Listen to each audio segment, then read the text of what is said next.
नमस्कार साथियों, आपका स्वागत है स्टेनो एनजी के यूट्यूब चैनल में। आज हम ओपी शुक्ला बुक की पेज नंबर 150, 151 डिक्टेशन की प्रैक्टिस करेंगे। इस डिक्टेशन का समय 10 मिनट का रहेगा। इसकी गति पहले 80, उसके बाद 100 शब्द प्रति मिनट रहेगी। अब हम डिक्टेशन स्टार्ट करेंगे। 1, 2, 3 स्टार्ट। सभापति महोदय, उत्तर प्रदेश राज्य के पिछड़ेपन को दूर करने के लिए पहाड़ी क्षेत्रों का एक अलग से राज्य बनाया जाने के संबंध में यह प्रस्ताव सदन ने विचार करने के लिए प्रस्तुत किया गया है। स्वतंत्रता प्राप्ति के 50 वर्षों के बाद भी उत्तर प्रदेश के पहाड़ी क्षेत्रों का जो विकास हुआ है वह अन्य क्षेत्रों की तुलना में बहुत ही कम है। इस क्षेत्र के लोगों के बीच में एक ऐसा असंतोष व्याप्त है जिसका जिक्र वे समय समय पर करते रहते हैं। मेरे विचार से उत्तर प्रदेश के वे 8 जिले जिनके नाम इस प्रस्ताव में दिए गए हैं, उनका एक प्रदेश और अन्य दूसरे जिलों का दूसरा प्रदेश बनाया जाना चाहिए। आज़ादी के इतने वर्षों के बाद भी यहाँ के निवासियों को शिक्षा की सुविधा नहीं है। चिकित्सा तथा अन्य सुविधाएं भी प्राप्त नहीं है। आज भी इस क्षेत्र के अनेक लोगों ने रेलगाड़ी को नहीं देखा है। यहाँ ऐसे भी स्थान है जहाँ पहुँचने में 1-2 महीने का समय लग जाता है। इसका कारण यह है कि वहाँ आने जाने की सुविधा नहीं है। यहाँ के लोगों के लिए पीने के पानी की भी सुविधा नहीं है। यदि हम उत्तर प्रदेश की जनसंख्या और इसके विस्तृत क्षेत्रफल को देखें तो लगभग 15 करोड़ की जनसंख्या वाला यह प्रदेश अपने देश की सबसे बड़ी जनसंख्या वाला प्रदेश है। ऐसा पिछले अनुभवों के आधार पर सिद्ध हो चुका है कि इतनी बड़ी जनसंख्या एक राज्य की होने के कारण से वहाँ के क्षेत्र के लोगों का समान रूप से विकास नहीं हो सका है। यदि हम न्यायपूर्ण ढंग से भी राज्य में विकास के काम करें तो प्रत्येक क्षेत्र के साथ न्याय नहीं हो सकता है। मंत्री महोदय इस बात को स्वीकार करेंगे कि विश्व में ऐसे भी देश हैं जिनकी जनसंख्या उत्तर प्रदेश राज्य की जनसंख्या से बहुत कम है। Para change. महोदय, इस क्षेत्र के लोग भोले भाले हैं और राष्ट्रभक्ति के प्रेम से बंधे हुए हैं। इस प्रेम में बंधे होने के कारण वे अनुशासित ढंग से इस समस्या को देश के सामने रखते आए हैं। हमारे प्रथम प्रधानमंत्री जी के नेतृत्व में इससे संबंधित एक समिति का गठन भी किया गया था और उस समिति ने भी उस समय यह सिफारिश की थी कि इस राज्य को 2 भागों में विभाजित कर दिया जाना चाहिए।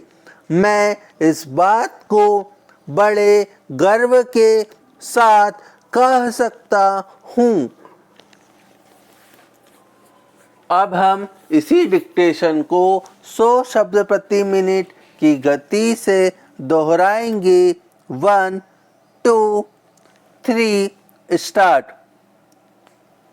सभापति महोदय, उत्तर प्रदेश राज्य के पिछड़ेपन को दूर करने के लिए पहाड़ी क्षेत्रों का एक अलग से राज्य बनाए जाने के संबंध में यह प्रस्ताव सदन में विचार करने के लिए प्रस्तुत किया गया है।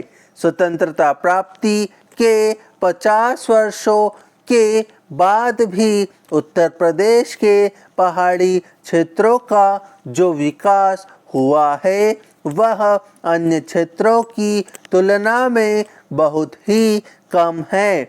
इस क्षेत्र के लोगों के बीच में एक ऐसा असंतोष व्याप्त है जिसका जिक्र वे समय समय पर करते रहते हैं।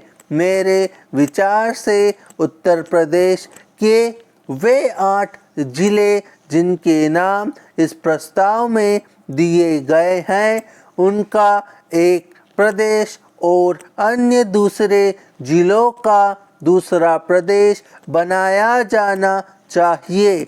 आज़ादी के इतने वर्षों के बाद भी यहाँ के निवासियों को शिक्षा की सुविधा नहीं है। चिकित्सा तथा अन्य सुविधाएं भी प्राप्त नहीं है। आज भी इस क्षेत्र के अनेक लोगों ने रेलगाड़ी को नहीं देखा है। यहाँ ऐसे भी स्थान हैं जहाँ पहुँचने में 1-2 महीने का समय लग जाता है। इसका कारण यह है कि वहाँ आने जाने की सुविधा नहीं है। यहाँ के लोगों के लिए पीने के पानी की भी सुविधा नहीं है। यदि हम उत्तर प्रदेश की जनसंख्या और इसके विस्तृत क्षेत्रफल को देखें तो लगभग 15 करोड़ की जनसंख्या वाला यह प्रदेश अपने देश की सबसे बड़ी जनसंख्या वाला प्रदेश है। ऐसा पिछले अनुभवों के आधार पर सिद्ध हो चुका है कि इतनी बड़ी जनसंख्या एक राज्य की होने के कारण से वहाँ के क्षेत्र के लोगों का समान रूप से विकास नहीं हो सका है। यदि हम न्यायपूर्ण ढंग से भी राज्य में विकास के काम करें तो प्रत्येक क्षेत्र के साथ न्याय नहीं हो सकता है। मंत्री महोदय इस बात को स्वीकार करेंगे कि विश्व में ऐसे भी देश हैं जिनकी जनसंख्या उत्तर प्रदेश राज्य की जनसंख्या से बहुत कम है। पेरा चेंज। महोदय, इस क्षेत्र के लोग भोले भाले हैं और राष्ट्रभक्ति के प्रेम से बंधे हुए हैं। इस प्रेम में बंधे होने के कारण वे अनुशासित ढंग से इस समस्या को देश के सामने रखते आए हैं।